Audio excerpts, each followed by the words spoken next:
തദ്ദേശ സ്ഥാപനങ്ങളിലേക്കുള്ള അധ്യക്ഷ തെരഞ്ഞെടുപ്പിൽ കാസർഗോഡ് പുല്ലൂർ പെരിയയിലും മലപ്പുറം തിരുവാരിയിലും അനിശ്ചിതത്വം തുടരുകയാണ്. പുല്ലൂർ പെരിയ പഞ്ചായത്ത് പ്രസിഡന്റ് സ്ഥാനത്ത് ചൊല്ലിയുള്ള തർക്കം പരിഹരിക്കാൻ കോൺഗ്രസ് നേതൃത്വം വീണ്ടും യോഗം ചേരും. കണ്ണൂർ മുണ്ടേരി പഞ്ചായത്ത് വോട്ടെടുപ്പിൽ ഇടതംഗത്തിന്റെ വോട്ട് അസാധുവായത് അബദ്ധത്തിൽ സംഭവിച്ച പിഴവെന്നാണ് പ്രാദേശിക നേതൃത്വത്തിന്റെ വിലയിരുത്തൽ.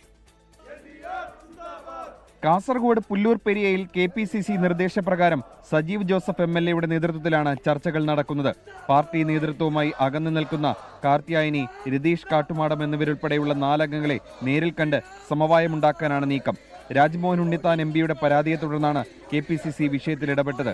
നാളെ നടക്കുന്ന പ്രസിഡന്റ്, വൈസ് പ്രസിഡന്റ് തെരഞ്ഞെടുപ്പുകളിൽ എല്ലാ അംഗങ്ങളെയും പങ്കെടുപ്പിക്കാനാണ് കോൺഗ്രസ് ശ്രമം.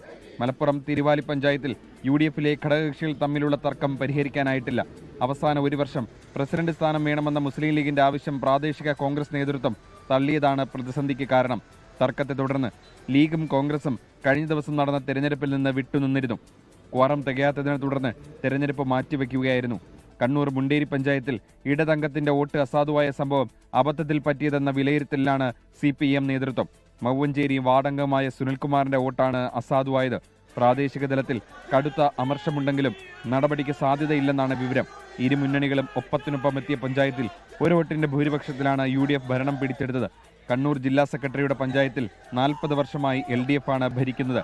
KK രാഗേഷിനോടുള്ള എതിർപ്പിനെ തുടർന്ന് മനഃപൂർവ്വം വോട്ട് അസാധുവാക്കിയെന്നായിരുന്നു UDF ആരോപണം. വിവിധ ബ്യൂറോകൾക്കൊപ്പം 24 കണ്ണൂർ.